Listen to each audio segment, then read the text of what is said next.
So I want to get into Jim Mars, man, because he wrote this book, our occulted history, right?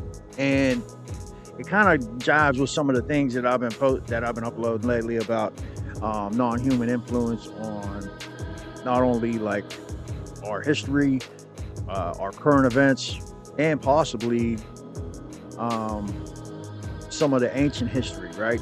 For those of you that don't know about Zachariah Sitchin, so Zachariah Sitchin wrote these books, and it was about these tablets that were discovered in um, like the Iraq area. You know, that's like where ancient Babylon was.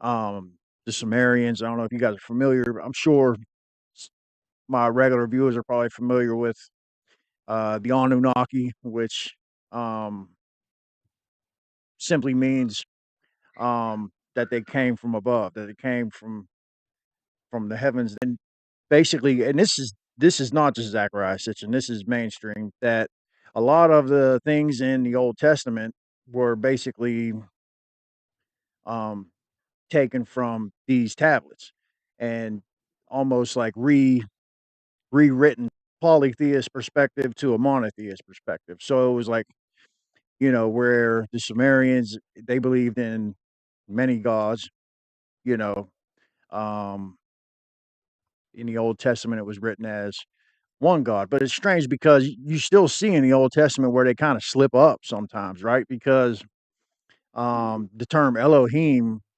is basically like a plural form of God, and there's other parts of the Old Testament where I don't know exactly the chapter or the verse, but I know it's in Genesis where it says, "Let us create them in our image." I think it's like right in the beginning of Genesis. It's not hard to find.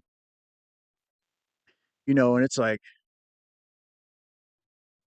who are they? What?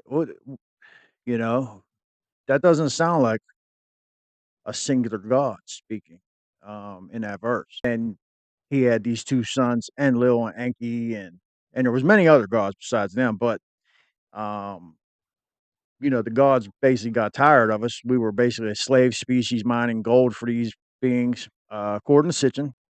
And they created us to be basically like a slave species. And they took like a primate and altered the DNA and created humans.